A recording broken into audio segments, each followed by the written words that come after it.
La crise sécuritaire dans l'Est de la République démocratique du Congo continue à être de l'actualité, en tout cas, de toute l'Afrique, on va dire, et pour ne pas dire de la République démocratique du Congo elle-même.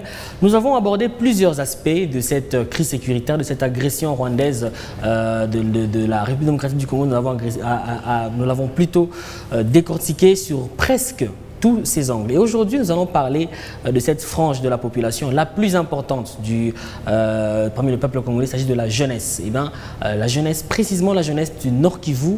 Comment cette jeunesse s'organise? Comment cette jeunesse fait pour persister à cette agression rwandaise sous couvert du M23? Pour en parler, un jeune du Nord Kivu, de passage dans la province du Lualaba, et pas n'importe quel jeune, le président du conseil provincial de la jeunesse du Nord Kivu, qui est sur ce plateau avec nous en la personne de M. Emery Malinga. Bonjour et bienvenue. Bonjour, monsieur le journaliste. Très heureux de vous recevoir sur ce plateau de Mikubati. Je suis également content d'être reçu par votre chaîne. Et donc, comme je le disais, vous êtes de passage ici dans la province du Lualaba et avec vous, nous avons choisi de décortiquer cette question vue sous un autre angle. Cette fois, nous parlerons de la jeunesse. Comme vous le savez, là, ça va faire maintenant plus de 6 mois maintenant que la RDC est sous cette agression rwandaise d'une manière officielle, parce que ça a toujours été en bas, mais maintenant, on est en mesure de pointer le Rwanda du doigt comme véritable agresseur de la République démocratique du Congo. Une première question comme ça, monsieur Emery, comment la jeunesse du Nord Kivu s'organise pour résister à l'agresseur rwandais? Merci, monsieur le journaliste, pour la question posée, mais je pense que peut-être avant de répondre, qu'il me soit permis de contextualiser d'abord la situation sécuritaire à l'est de la République démocratique du Congo, particulièrement au Nord Kivu, où effectivement les jeunes ont un rôle important à jouer en ce qui concerne l'agression dont on te fait allusion et qui fait objet même de ces débats. Donc, en termes de contexte, il faut revenir d'abord dans les années 90, où à un certain niveau, compte tenu de la situation d'insécurité totale, sous le consulat du président Mobutu avait estimé qu'il fallait qu'on puisse créer ce qu'on appelle le multipartisme. C'est à l'issue effectivement d'une analyse que le président à l'époque avait effectuée, compte tenu de certaines communautés ethniques qui à un certain niveau avaient des difficultés pour cohabiter ensemble. Donc devant cette situation, il fallait effectivement que le président Mobutu puisse décréter ce qu'on appelle le multipartisme, avec la prolifération effectivement des partis politiques pour que quand même les acteurs politiques, que ce soit au niveau de la communauté ethnique, que ce soit au niveau de la communauté politique, que l'on ait quand même quelque chose à dire par rapport aux acteurs politiques ou soit aux animateurs politiques sous le régime du président Mobutu. Après ça, c'est fit effectivement un événement malheureux, l'assassinat du fait président Juvenal Habyarimana, le président rwandais, Habyarimana, assassiné. Cette situation a amené ce qu'on appelle la transplantation de tous les attributs du pouvoir du Rwanda en République démocratique du Congo, aujourd'hui Zaïre, que nous étions. Alors, les attributs, c'est quoi? C'est la population. Les attributs d'un État, c'est quoi? C'est le gouvernement, c'est la monnaie. Alors, imaginez-vous, lorsqu'on assassine le président Habyarimana, les Rwandais traversent les frontières zaïroises, ils viennent avec la Banque centrale traverse, la Constitution de la République elle-même, parce qu'elle fait aussi partie des attributs d'un État. Tous les gouvernements traversent, l'armée traverse avec munitions. Alors, il manquait seulement quoi parmi les attributs d'un État? Les territoires. Alors, il fallait effectivement que le peuple rwandais, à l'époque, puisse s'attribuer les terres aux Zaïre.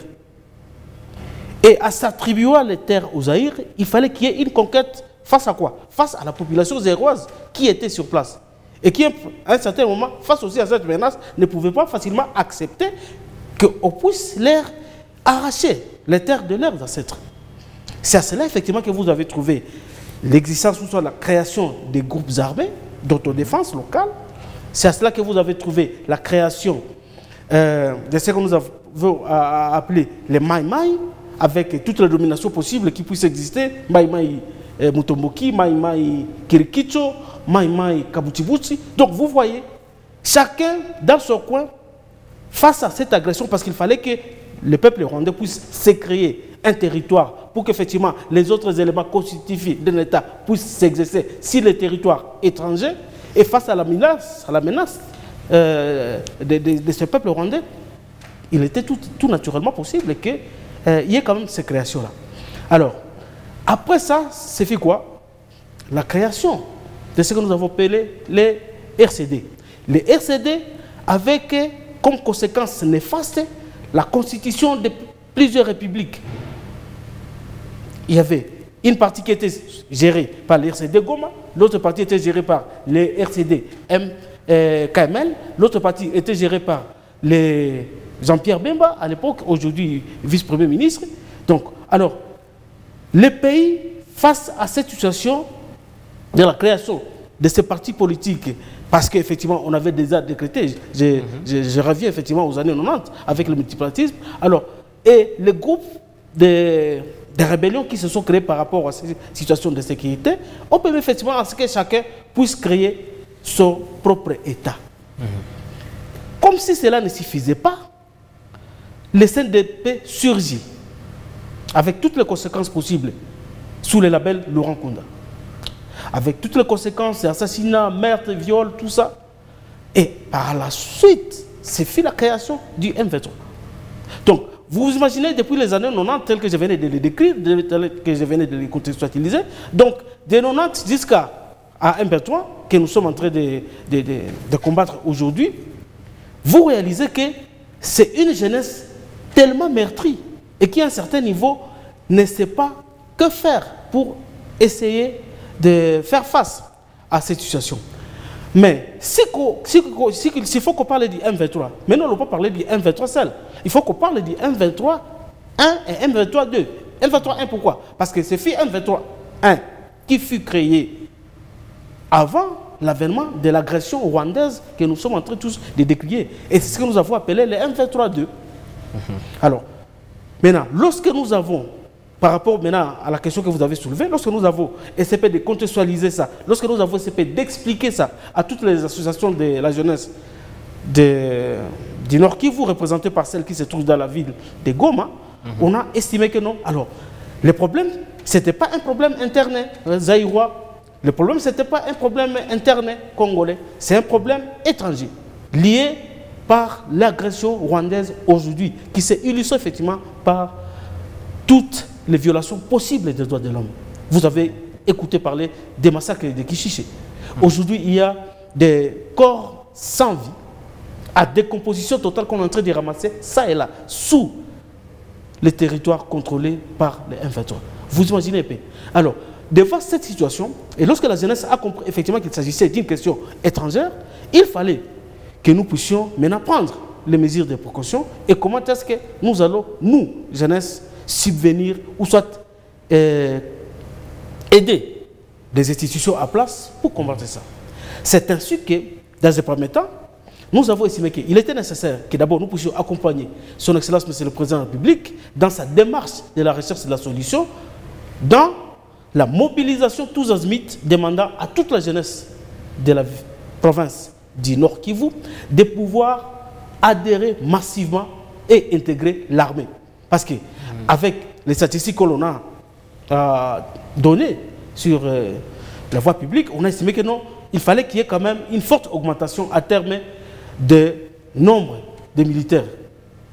C'est pourquoi nous avons estimé, par rapport effectivement à la question que vous avez soulevée, qu'il était nécessaire que nous puissions d'abord procéder à la forte sensibilisation pour demander à ce que la jeunesse puisse intégrer l'armée et voir si à un certain niveau, avec un nombre suffisant de militaires, on peut faire face à cette agression rwandaise. Ça, c'était un.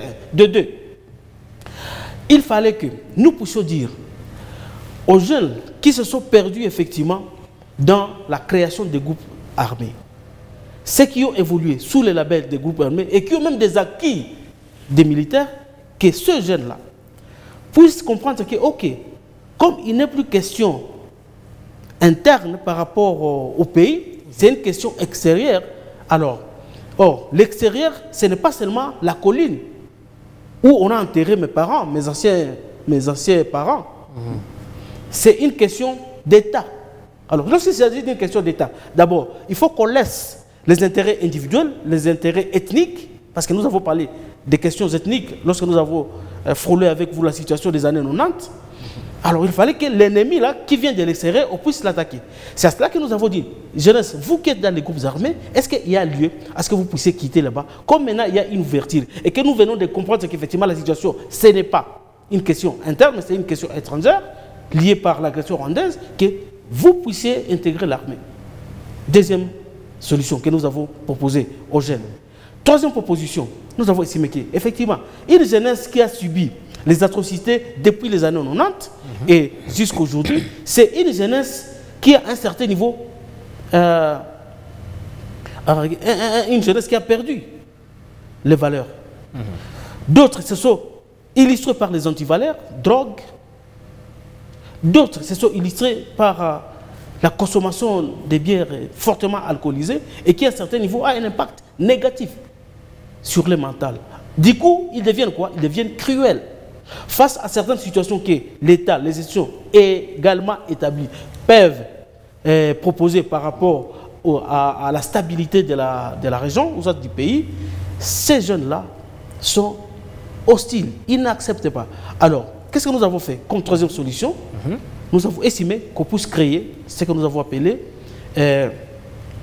une séance d'écoute et d'échange, afin qu'on puisse permettre de faire appel à des psychiatres pour que ceux-là puissent avoir des séances de détraumatisation de ces jeunes longtemps meurtris par cette situation que je venais de vous détailler tout à l'heure. Alors, ces solutions-là ont permis quand même un certain niveau de recevoir et d'enregistrer un nombre important pour l'intégration de l'armée face à la situation d'agression rwandaise par rapport à la question que vous avez soulevée.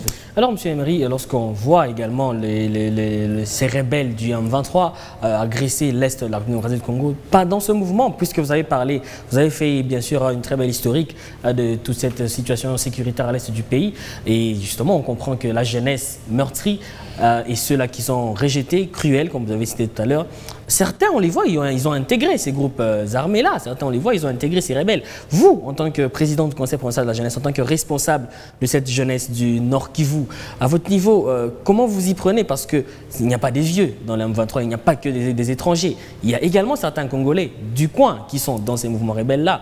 Comment vous y êtes pris pour voir comment récupérer ces jeunes Congolais? Oui, un élément important que nous avons essayé de développer, effectivement, lorsque nous essayons de faire les séances de sensibilisation pour amener la jeunesse à intégrer l'armée, la voie n'était pas seulement une voie à sens unique vers seulement la jeunesse que nous contrôlons. Les sensibilisations allaient même dans la jeunesse qui se trouve même dans les cas ennemis. Si nous avons dit que non, nous avions aussi affaire à la sensibilisation effectuée auprès de la jeunesse qui se trouve dans les groupes armés, nous n'excluons pas effectivement cette jeunesse qui se trouve aussi dans les mouvements M23. Parce que nous savons effectivement que ce sont des enfants perdus qui ont été peut-être sensibilisés par rapport à ce que nous avons toujours appelé les gains faciles. Parce que vous savez, face au chômage, face par exemple à certaines difficultés d'ordre conjugal par exemple, les jeunes peuvent accepter facilement une forte corruption venue d'un ennemi qui malheureusement on ne sait pas son agenda. Alors effectivement face à ces difficultés, ces jeunes-là peuvent se retrouver dans ce genre de mouvements. C'est pourquoi nous avons dit non. Notre sensibilisation n'était pas une sensibilisation en sens unique. Notre sensibilisation était en sens général pour permettre à ce que ceux-là aussi puissent venir s'ils veulent vraiment qu'il y ait un changement. Parce que, bon, quand même, s'il y a des revendications à faire, vous n'allez pas faire les revendications tout en étant à l'extérieur. Vous n'allez pas faire les revendications tout en agressant votre État. C'est ce qu'on appelle haute trahison. Et la Constitution a prévu des dispositions pénales qu'on réserve effectivement à quelqu'un qui fait une haute trahison. C'est à cela que nous disons, par rapport à la question que tu venais de soulever tout à l'heure, que le message était général. Y compris la jeunesse qui se retrouverait dans le groupe M23. Effectivement, très vite, puisque nous sommes à 5 minutes de la fin de cet entretien, comment la jeunesse du Nord Kivu se prend en charge pour se faire entendre des autorités nationales et se faire entendre la communauté internationale? On vous a plusieurs fois vu sur la rue, on se dit peut-être que c'est l'un des moyens de faire entendre votre voix, mais puisqu'on vous a sur ce plateau, vous pouvez au moins nous dire en 1 minute ou 1 minute 30 secondes, comment cette jeunesse du Nord Kivu envisage ou se prend en charge pour faire entendre sa voix de partout? Oui, bien évidemment, c'est une très belle question. nous sommes régis par les institutions légalement établies. Et aujourd'hui, dans la province Nord Kivu et la province serre de l'Ituri, le président de la République a établi ce qu'on appelle l'état de siège, c'est-à-dire qu'il y a des restrictions. Et ces autorités de l'état de siège nous côtoient. S'il y a des questions d'ordre public que nous voulons, nous sollicitons des audiences. Et je vous rappelle, ma présence ici à Lualaba, je ne suis pas venu seul. Je suis dans la suite de son Excellence, monsieur le vice-gouverneur, qui, à un certain niveau, a estimé que non, bon, en tout cas, par rapport au rétablissement de la paix, eux, comme autorités militaires, sont dans l'obligation aussi d'accompagner la jeunesse. Et vous n'allez pas accompagner la jeunesse sans connaître leurs déshydratants. C'est pourquoi, effectivement, de temps à autre, nous avons des séances d'échanges avec les autorités de l'état de siège qui, à un certain niveau, nous donnent aussi, à leur tour, certaines pistes de solutions qui peuvent et à la fois permettre à ce qu'il y ait une réussite tant entendu par son Excellence, Monsieur le Président de la République, par rapport à l'éradication de la sécurité à l'Est et à la stabilité de toute la jeunesse. Parce que si la province Nord Kivu est stable, et à la fois ça sera un avantage pour les institutions légalement établies, mais également ça sera aussi un avantage pour nous, la jeunesse, parce que nous allons nous voir et les actions de développement vont être exécutées par les uns et les autres, et on va assister tous à un essor d'un développement économique et social, et tout le monde sera heureux. Alors, puisque, comme je le disais, vous êtes le président du Conseil provincial de la jeunesse du Nord Kivu, on comprend que vous avez devant vous une jeunesse particulière, parce que c'est une jeunesse, comme vous l'avez dit, qui a côtoyé différents groupes armés depuis les années 90. Comment vous faites pour arriver à gérer cette jeunesse aujourd'hui dans le langage de cette jeunesse, dans la tête de cette jeunesse? Il n'y a que ce moment de guerre, ce moment de crise et tout. Comment gérez-vous cette jeunesse en 30 secondes, puisque nous sommes presque à la fin? J'ai grandi, je suis né, grandi en province Nord Kivu. Toutes ces années, je sais aussi comment est-ce que nous étions tous victimes de ce qui s'est passé. Ça signifie que non, la même situation qui guette la jeunesse du Nord Kivu, moi aussi je suis acteur. Tout en étant acteur, effectivement, je comprends facilement que non, bon, écoutez, s'il y a tel autre abus, ou soit s'il y a telle autre observation à donner par rapport aux jeunes de tel ou tel autre coin, je suis à même de répondre à certaines questions ou soit à certaines difficultés, parce que moi-même personnellement je suis victime et je suis passé aussi par tous ces événements-là. Et avant de terminer complètement, j'aimerais que vous répondiez en 15 secondes, cette fois la dernière question. Puisqu'il s'agit de vous, jeunes du Nord Kivu, il s'agit principalement des terres sur lesquelles vous vivez. Lorsque le chef de l'État a lancé son appel, vous avez parlé tout à l'heure que vous avez sensibilisé cette jeunesse à intégrer l'armée, est-ce que la jeunesse a-t-elle répondu à cet appel? Bien évidemment, je vous dis, mais jusqu'aujourd'hui, il y a même certains jeunes qui attendent, parce qu'il y avait plusieurs rotations. Je vous dis non, en tout cas, si vous allez dans les centres de formation actuellement, si c'est à Kitona, si c'est à Kananga, vous allez trouver effectivement la jeunesse du Nord Kivu, une jeunesse intellectuelle, même à l'école militaire au Kananga. Il y a des officiers qui se formés là-bas, et au niveau de Kitona, il y a des jeunes là qui ont accepté facilement d'intégrer l'armée pour répondre facilement à l'appel de son Excellence, Monsieur le Président de la République. Et maintenant qu'il y a l'EAC, et puis on parle maintenant de SADC pour venir défendre vos terres, je pense que la situation, enfin l'espoir de la jeunesse, ça paye, ça paye maintenant. Est-ce ils respirent maintenant, ils sont tranquilles? Nous vous avons parlé peut-être de l'effectif de l'armée congolaise. Donc ça dit, s'il y a un problème d'appel aux armées étrangères, ça signifie qu'effectivement, on veut pallier à cet effectif-là. Alors si effectivement la jeunesse parvenait à intégrer facilement l'armée, nous aurons un effectif important et on n'aura plus besoin de faire appel aux armées étrangères. Voilà, Monsieur Emery Malinga, vous êtes le président du Conseil provincial de la jeunesse du Nord Kivu. Vous êtes dans la province de Lualaba pour participer à un grand rendez-vous. Il s'agit de celui des fiertés nationales pour toute la jeunesse, en tout cas congolaise. Merci à vous d'avoir répondu à notre invitation. C'est moi qui vous remercie et à plus.